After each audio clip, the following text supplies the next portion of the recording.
அனைவருக்கும் வணக்கம் ஃப்ரெண்ட்ஸ். இன்றைக்கி குளு கிளைமேட்டில் நம்ம என்ன அறுவடை பண்ணுறோன்னா பச்சை கலர் பாவல் பார்த்திங்கன்னா ரொம்ப நாளாச்சு அறுவடை பண்ணி சரின்ட்டு இன்றைக்கி அறுவடை பண்ணிக்கிறோம். அப்படியே பார்த்திங்கன்னா நம்மளுக்கு ரோஸ் மாதிரி கிளை பிரிஞ்சு வந்த கொத்தவரங்க இருக்குது. கொத்தவரங்க பார்த்திங்கன்னா சின்ன சைஸ் தாங்க, நீட்டாக எல்லாம் வரலைங்க, ரொம்ப சைஸ் கம்மியாக இருக்குது. ஆனால் முத்திடுச்சுங்க. பார்க்கும்போது ரொம்ப பியூட்டிஃபுல்லாக இருந்துச்சு. ஏன்னா நான் இவ்வளோ நாளும் கொத்தவரங்க அறுவடை பண்ணது பார்த்திங்கன்னா நீட்டு அறுவடை இது பாருங்கள். இதெல்லாம் வந்து நீட்டு அறுவடை.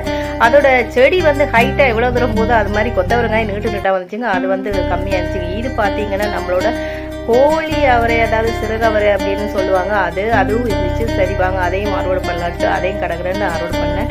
ஒரு வெண்டைக்காய் இருந்துச்சு, அதையும் அறுவடை பண்ணியாச்சுங்க. இப்படியே பார்த்தீங்கன்னா கத்தரிக்காய் இருந்துச்சு, கத்தரிக்காயும் அறுவடை பண்ணலாம் அப்படின்னு சொல்லிட்டு கத்தரிக்காயும் அறுவடை பண்ணாங்க. இன்னைக்கு பார்த்தீங்கன்னா நிறைய அறுவடைங்க, எல்லா வெரைட்டியும் நம்ம வந்து அறுவடை பண்ணிட்டு இருக்கோங்க. இன்னைக்கு கத்தரிக்காய் வந்து பழைய செடி தான், பட் இருக்குது காய். ஸோ நம்ம வந்து அறுவடை பண்ணுறோம். நம்ம ஆடிப்பட்டத்துக்கு தாங்க மறுபடியும் நம்ம வந்து விதை போடணும். இது பார்த்தீங்கன்னா நம்ம நெடுன்னு வளர்ந்த கொத்தவரங்க அதுலேயும் இருக்குது. ஸோ அதையும் அறுவடை பண்ணியாச்சு. இதுதாங்க இன்னைக்கு நம்ம அறுவடை